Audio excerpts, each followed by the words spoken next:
A imagem da besta é mencionada especificamente em Apocalipse 13, 11 a 17, e você pode cruzar essa informação com Isaías 10, 1 e Salmo 94, 20 a 23. Mas o que é, de fato, a imagem da besta? Bem, descobrimos aqui mesmo no livro O Grande Conflito, página 445, que a citação específica que define a imagem da besta diz que ela representa a forma de protestantismo apóstata que se desenvolverá quando as igrejas protestantes buscarem o auxílio do poder civil para a imposição de seus dogmas. E então ela continua dizendo que a imagem da besta é formada pela besta de 2 chifres, e é uma imagem da primeira besta. Isso está em Apocalipse 13, os primeiros 10 versículos que tratam do papado. E para que os Estados Unidos formem uma imagem da besta, o poder religioso deve controlar o governo civil de tal forma que a autoridade do Estado seja usada pela igreja para alcançar seus próprios fins. E assim, o grande conflito define muito especificamente o que é a imagem da besta. Quando perguntamos como isso aconteceria nos Estados Unidos, bem, na semana passada eu estava na Virgínia. Eu estava pesquisando e fui visitar a Igreja Batista de Culpeper. Como adventistas, falamos sobre Roger Williams na década de 1640, mas como chegamos de Roger Williams à primeira emenda da nossa Constituição nas décadas de 1770 e 1780... E a história é a seguinte: foram os batistas. Os batistas, você sabe, na época deles, se você voltar à Idade Média com Martinho Lutero, quando você nascia na Europa, você recebia o batismo infantil, e o batismo infantil automaticamente o unia à Igreja Católica Romana. E os luteranos tinham o mesmo sistema sob Lutero. Eles praticavam o batismo infantil e perseguiam as pessoas que não o aceitavam, assim como os católicos. E o batismo infantil essencialmente te liga a uma imagem, a uma união entre Igreja e Estado, seja luterano, alemão ou católico do Sacro Império Romano. E então os anabatistas surgiram e disseram: não, você não deveria ser batizado quando bebê, deveria haver o batismo de crentes. E por causa disso, eles foram brutalmente perseguidos tanto por católicos quanto por luteranos, porque estavam atacando o fundamento da Igreja e do Estado, que era o batismo infantil. Então, quando chegamos a Roger Williams na década de 1640, o que aconteceu foi que, depois de Roger Williams, muitos ministros batistas começaram a pregar em direção ao sul, pelas colônias americanas. Naquela época, a maior colônia era de longe a Virgínia. E na Virgínia, a igreja oficial era a Igreja da Inglaterra. E só se podia pregar com licença. Sem licença, não era permitido pregar. Então, em Culpeper, Virgínia, que fica a cerca de 1h30 a sudoeste de Washington, D.C. hoje, havia uma prisão. E prenderam mais de 12 de ministros ou pregadores batistas nessa prisão, que ficaram famosos por pregar através das grades. E pregavam porque afirmavam que o Estado não podia determinar quem pregava. A igreja oficial não tem o direito de emitir licenças para pregar e negar a outros a licença para pregar. E um homem deve nascer de novo, em vez de apenas nascer na igreja por meio do batismo infantil. Um desses pregadores era um homem chamado John Leland, amigo próximo de James Madison. Eles tiveram longas discussões, e dessa discussão Madison propôs o Estatuto da Virgínia sobre Liberdade Religiosa, que foi aprovado pouco antes da primeira emenda. O Congresso não poderá fazer nenhuma lei relativa ao estabelecimento de uma religião ou que proíba a liberdade religiosa. Foi o exercício disso, portanto, que levou ao exemplo e ao ensinamento de pregadores batistas perseguidos, por meio de John Leland e depois James Madison, que a propuseram aos elaboradores da Constituição na Convenção Constitucional. Então, por que estou falando sobre isso? É que a América foi fundada não na visão puritana de que seríamos uma luz no alto de uma colina, uma cidade no alto de uma colina, uma luz para o mundo, os olhos de todo o mundo estão sobre nós. Um sermão muito famoso de um homem chamado John Winthrop, em 1630, um pastor puritano, ilustra isso. Estavam prestes a zarpar para a colônia de Plymouth, ou Plymouth e Massachusetts na época, mas foram os batistas e Roger Williams, com sua visão da América, que defendiam a separação entre igreja e Estado. E então Jefferson escreveu em 1802 ou 1803 a Convenção Batista de Danbury, que a primeira emenda estabelecia uma separação clara entre igreja e Estado.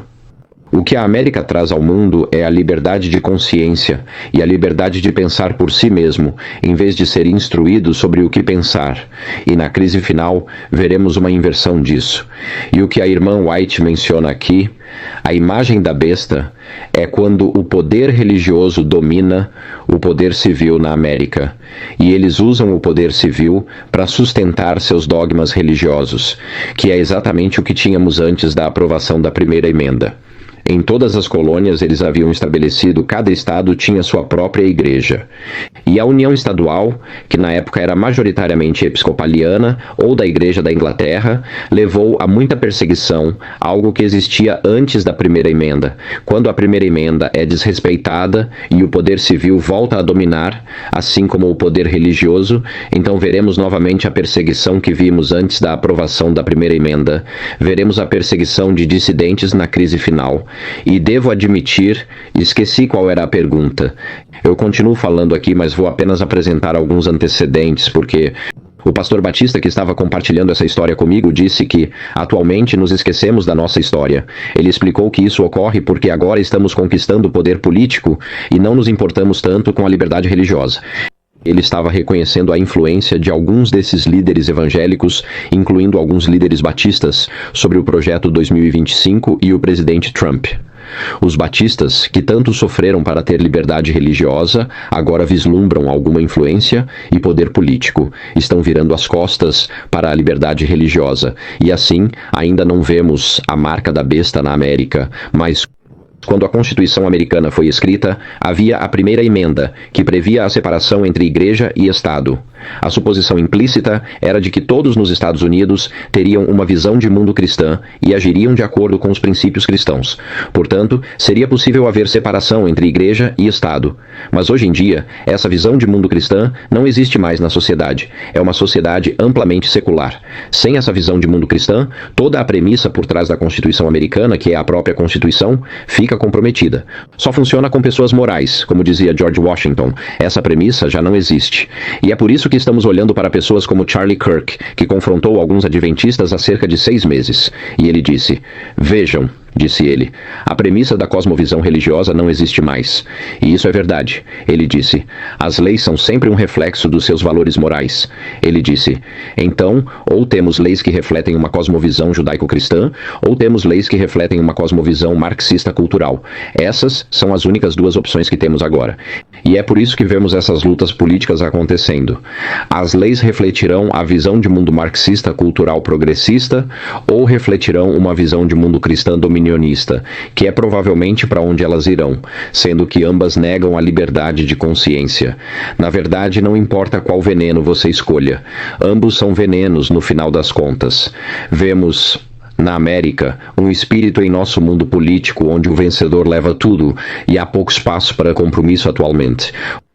Outro fator a considerar é que esta não é uma batalha espiritual. Não é uma batalha política, é também uma batalha espiritual. Existem aparições de Maria, registradas em diversos livros católicos, que orientam as pessoas a honrar o domingo. Existe um livro chamado O Trovão da Justiça. É uma publicação católica. Nele, fala-se sobre como Nossa Senhora apareceu a um fazendeiro local, chamado Michael McDonald. A mensagem era para que ele preservasse o domingo para a oração. Essas aparições são manifestações demoníacas. O livro O Grande Conflito, na página 591, discute exatamente isso. Diz ali que a comunicação dos espíritos declarará que Deus os enviou para convencer os que rejeitam o domingo do seu erro, afirmando que as leis do país devem ser obedecidas como a lei de Deus. Eles lamentarão a maldade do mundo e corroborarão o testemunho de líderes religiosos de que o estado degradado da moral é causado pela profanação do domingo. Portanto, a marca da besta não é apenas uma questão política. Ela também envolve inspiração demoníaca, com demônios aparecendo e dizendo às pessoas o que elas precisam fazer. E, curiosamente, eu estava na Conferência Estrela Azul em outubro deste ano, em Huntsville, Alabama, e havia um senhor lá que é o representante da MUFON na Flórida. E a MUFON tem a ver com a rede de OVNIs. Nos últimos 40 anos, ele entrevistou e interrogou pessoas que relataram experiências de abdução por OVNIs. Ele estudou esse fenômeno em todo o mundo. Ele começou como um homem secular e agora é um cristão evangélico profundamente comprometido. E ele disse que o convenceu foi que essas histórias de abdução por OVNIs quase sempre envolvem protestantes. E esses casos não acontecem em países hindus, budistas, muçulmanos ou hindus, particularmente naqueles que acreditam em reencarnação e na imortalidade da alma. Mas ele disse que, na maioria das vezes, nessas histórias de abdução alienígena, as pessoas entram em uma nave espacial e encontram um ente querido que lhes diz que esses seres são mensageiros de outros planetas e que precisam ouvi-los. E ele chegou à conclusão de que essas histórias de abdução por OVNIs eram, na verdade, manifestações demoníacas e que elas têm como alvo, particularmente, ou em sua grande maioria, os protestantes, ou qualquer pessoa que tenha uma compreensão bíblica da morte. E eles estão ensinando a imortalidade da alma e estão dizendo a esses protestantes que esses seres espirituais, esses habitantes de OVNIs, são na verdade mensageiros, trazendo avisos de outros planetas. E então eu fiquei interessado nessa conferência, em como ele descreveu 40 anos de trabalho e estudo nessa área. E isso se encaixa perfeitamente com o que vemos em publicações católicas e no livro O Grande Conflito, que a observância do domingo será incentivada no mundo todo, não apenas em outros lugares. Por líderes políticos na América, mas também por manifestações de Maria no mundo católico e por manifestações demoníacas entre os protestantes. Então, nessa luta final, vemos a superpotência dominante do mundo, a América, agindo em nome da primeira besta, que é o papado. E o poder por trás daquela primeira besta, o papado, é o próprio Satanás. Vemos isso em Apocalipse 13:1, que o dragão lhe deu o seu poder, o seu trono e grande autoridade, conforme descrito em Apocalipse 13, versículo 2. Portanto, estamos lidando no fim dos tempos com a maior religião organizada do mundo, que é o catolicismo. É uma religião global, estamos lidando com a maior força militar global do mundo, que são os Estados Unidos, que já está usando tarifas para coagir outros países a atenderem a interesses internos do Zimmer Museu. Estamos usando mecanismos econômicos agora para forçar a conformidade de muitos países. Então, você sabe, a marca da besta, a política de não comprar, não vender, já vemos como o governo atual está disposto a usar a força econômica, uma política de não comprar, não vender nos Estados Unidos para um país estrangeiro, a menos que você faça o que dizemos. E assim, já vemos esse tipo de espírito ali. E então, o engano final, ou a crise, é uma provação. Não é apenas porque aqueles que são fiéis a Deus estão enfrentando os poderes religiosos, políticos e militares dominantes do mundo, mas também porque o próprio Satanás aparecerá, personificando a vinda de Cristo, e dirá ao mundo que os desastres naturais que se abatem sobre o mundo são porque estamos incorrendo no desagrado de Deus, porque nem todos estão honrando o sábado. Portanto, será uma combinação de forças religiosas, políticas e um poder demoníaco avassalador. E Satanás se fará passar por Cristo. Portanto, terá a aparência e a sensação de Cristo. E vivemos hoje num mundo de pensamento preguiçoso, onde as pessoas não refletem muito sobre as coisas. Portanto, é fácil perceber como as pessoas podem ser enganadas por isso. Mas acho que, como Mark mencionou, já tivemos uma pequena amostra disso nos últimos 5 anos durante a pandemia. Mas o que acontecerá com o mundo quando as forças midiáticas, políticas, econômicas, militares e religiosas mundiais agirem em harmonia, afirmando que o planeta e nossa casa comum serão destruídos? Se não aderirmos ao novo culto dominical e, para piorar a situação, Satanás aparece como Cristo, se passando por ele e dizendo a mesma coisa, causando desastres naturais e culpando aqueles que guardam os mandamentos de Deus por eles. Você começa a entender a gravidade da situação, o tsunami de pressão que todos que escolherem ser fiéis ao Senhor enfrentarão. Então, sabe, estou apenas analisando algumas das orientações que temos aqui. Há uma profecia que você mencionou há alguns minutos, a Convenção Nacional da Reforma, Joanne. Em 1887, eles decidiram, e estou citando aqui, que o domingo é um sinal entre Deus e o homem, e sua reverente observância é uma marca da nação cujo Deus é Jeová. E era isso que os protestantes diziam. Mas eu vou à minha Bíblia, a Ezequiel capítulo 20, e encontro exatamente o oposto, que o sábado é o sinal entre Deus e o seu povo. Diz, santificai o meu sábado, Ezequiel 20, 20, para que seja um sinal entre mim e vós, para que saibais que eu sou o Senhor vosso Deus. E a palavra para Senhor é Jeová. Assim, a Convenção Nacional da Reforma afirma que o domingo é um sinal entre Deus e o homem, para que a nação saiba que Deus é Jeová. E Ezequiel 20 diz que o sábado é um sinal entre Deus e o seu povo, e assim saberão que Jeová é Deus. Portanto, é quase uma paráfrase direta de Ezequiel 20 na Convenção Nacional da Reforma de 1887. Ela menciona isso em Testemunhos para Ministros, página 133. A observância deste dia é a marca da besta e, bem, ao estudar seus escritos, e o livro do Apocalipse em particular, cheguei à conclusão de que é a marca da besta quando imposta pela besta. É uma exigência daquela besta que estabeleceu a imagem. A imagem é estabelecida e então a marca é imposta. E funciona de maneira sequencial. E vemos isso nos últimos 5 anos, que inicialmente o governo incentivou as pessoas a tomarem um determinado medicamento. Primeiro havia, um cupom de desconto de $100, um bilhete de loteria ou um sorvete se você fosse criança. Depois passaram dos incentivos para sermões, tipo, Maury, todo mundo precisa fazer isso, é para o bem comum. E aí começaram a surgir ordens de que você vai perder o emprego se não fizer isso. E finalmente, você chega à demonização social e à exclusão total. E ao longo da história, quando os governos querem implementar uma política impopular, sempre começam com incentivos antes de partirem para a punição. E como você mencionou antes, Joanne, acho que haverá incentivos para a adoção do culto dominical, de modo que muitas pessoas simplesmente aderirão a ele. Muito antes de chegar à marca da besta, será necessário um esforço considerável por parte daqueles que realmente resistem a isso. Acho que para muitas pessoas é como adotar uma moeda digital emitida por um banco central. A maioria das pessoas a adotaria da noite para o dia simplesmente porque sentiria que não tem outra opção. Elas não precisam de muita coerção. Eles podem adotá-la porque eles dizem que receberão, por exemplo, 20 mil euros ou dólares digitais se inscreverem na nova moeda digital nos primeiros 3 meses. Então, as pessoas simplesmente farão isso. Então, essa observância do domingo é a marca da besta, principalmente quando imposta pela própria besta. Bem, quando a pandemia começou, disseram que tínhamos 15 dias para achatar a curva.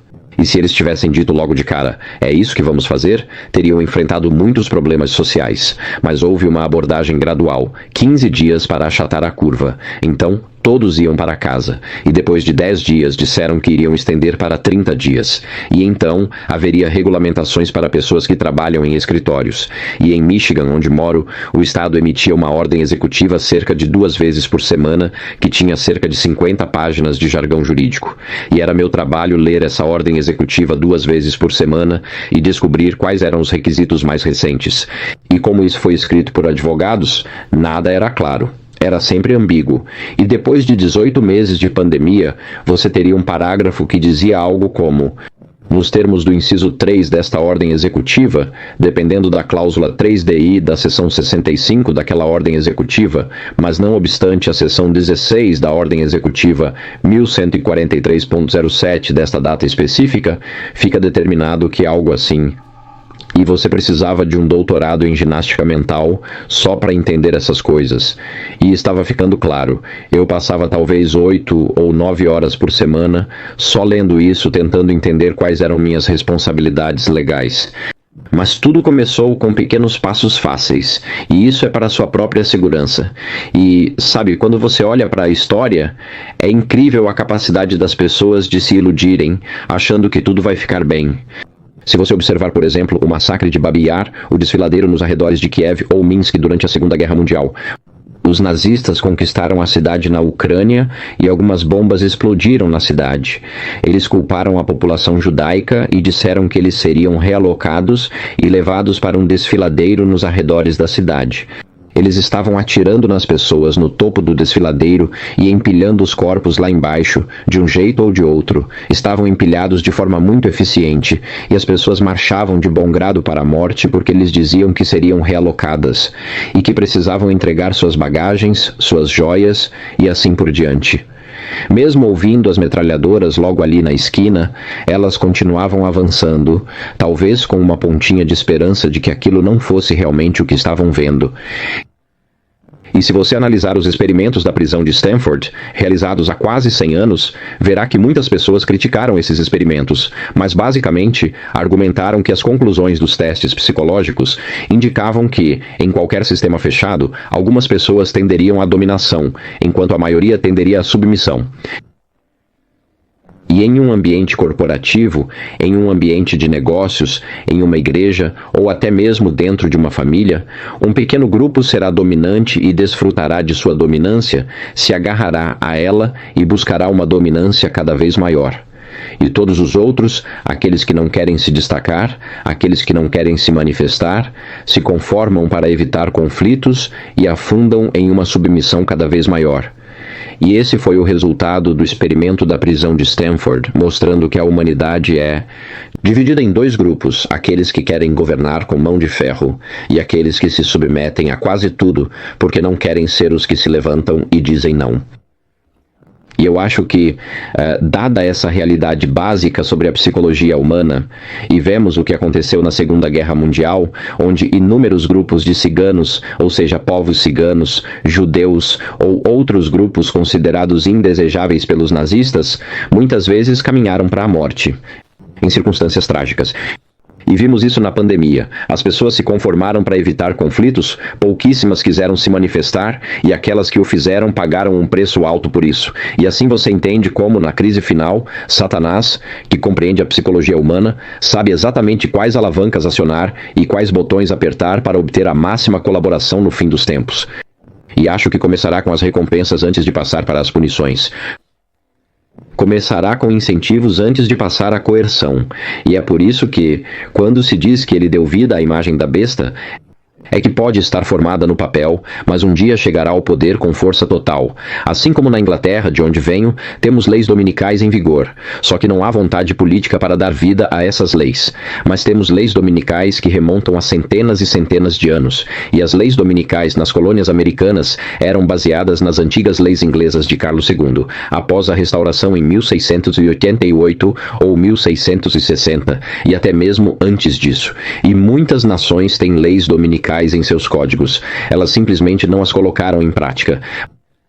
Mas chegará o momento em que a vida lhe será insuflada e nos lembraremos. Ah, essa é a lei. Sim, o vigia, um dos vigias da noite, uma passagem muito famosa.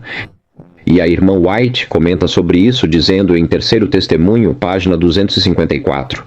Mas a mensagem da verdadeira testemunha revela que um terrível engano se abateu sobre o nosso povo, o que torna necessário vir a eles com advertências para quebrar seu sono espiritual e despertá-los para uma ação decisiva. Ela continua dizendo que é dever tanto dos atalaias quanto dos leigos dar um certo toque de trombeta. E diz, Deus chama os vigias e soldados rasos ligados ao seu exército para fortalecer os postos avançados e guardar a fortaleza. E, portanto, fica muito, muito claro, ao lermos essas citações, que há pessoas que dizem, digamos que, se houver um problema na liderança da igreja, Cristo o resolverá. Não cabe aos membros exigir reformas, e não cabe a você, como pregador leigo, exigir reformas. E questionar o que os líderes estão fazendo está além da sua alçada. Mas o que encontramos no espírito de profecia é muito, muito claro, diz ela, que cabe tanto aos atalaias quanto aos leigos dar à trombeta um certo som.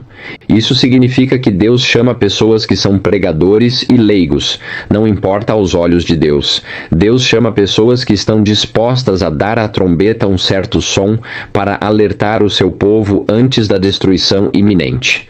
Mas voltando à sua pergunta inicial, que é o senhorio de Cristo, concordo plenamente com você nesse ponto, e acredito que um princípio fundamental da nossa fé cristã é o senhorio de Jesus Cristo, e diria que na verdade são as ideias que governam o mundo.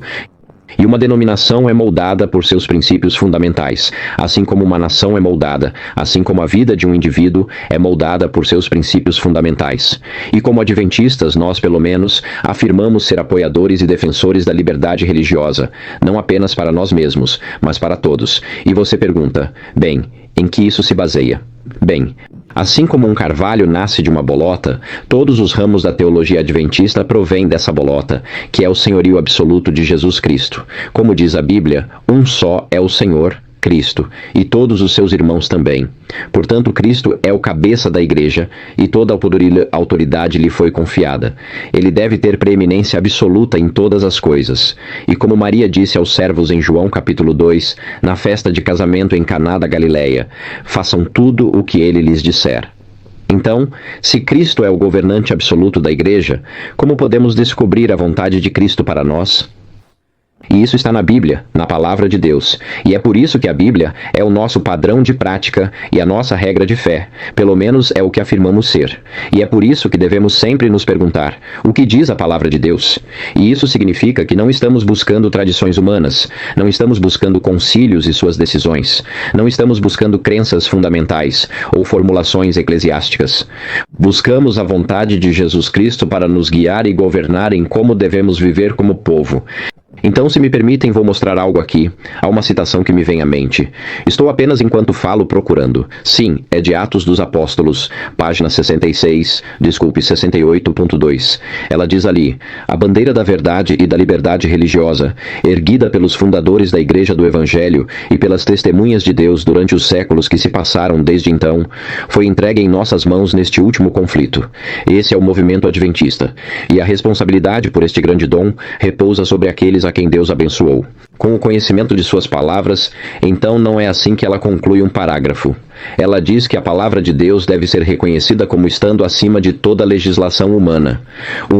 Assim diz o Senhor, não deve ser deixado de lado em favor de um assim diz a igreja, ou assim diz o Estado.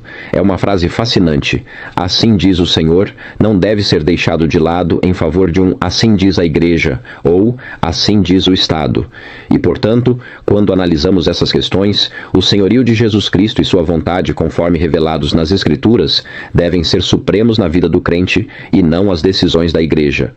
Não as decisões da Conferência Geral, nem as decisões da sua conferência local, e não devemos substituir um assim diz o Senhor por um assim diz a igreja. E inevitavelmente isso trará conflitos.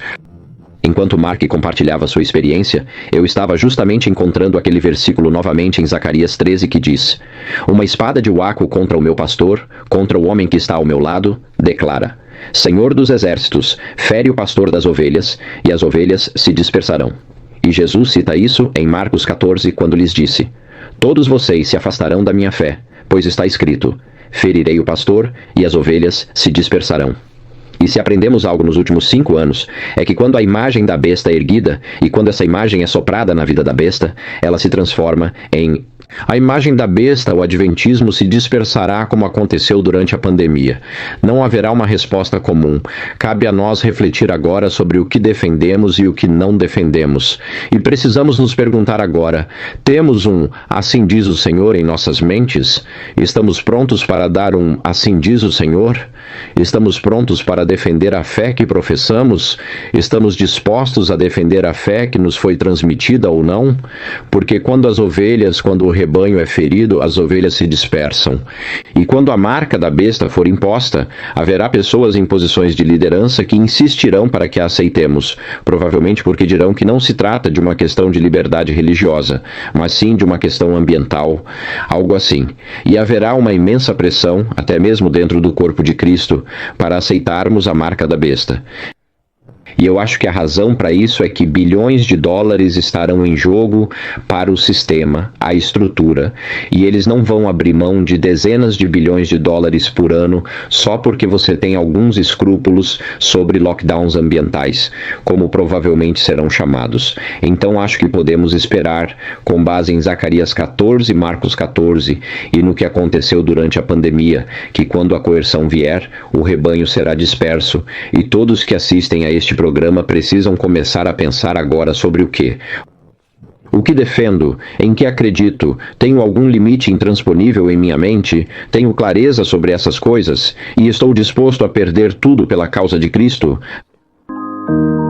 Satanás está inventando todos os artifícios possíveis para que as pessoas que conhecem a verdade sejam embaladas em uma falsa segurança, enquanto ele convoca homens e anjos malignos para executar seus planos em segredo. Mas todos os que buscam a Deus de todo o coração serão despertados. Aqueles que amam a Deus de toda a alma guardarão os mandamentos de Deus e terão a fé em Jesus. Alguns tendem a pensar que estão causando um alvoroço excessivo, mas, em sua posição de conforto, dizem ao povo: paz e segurança, quando uma destruição repentina está prestes a cair sobre o mundo. Tremo ao pensar nas palavras que me foram ditas a respeito daqueles que não agem de acordo com a verdade neste tempo. Disse meu guia: aqueles que não despertarem serão deixados para trás, e Deus agirá sobre os homens que responderem ao seu chamado e levarem a sua obra adiante e para o alto. Deus chama os sentinelas e os soldados rasos ligados ao seu exército para fortalecer os postos avançados, para guardar a fortaleza.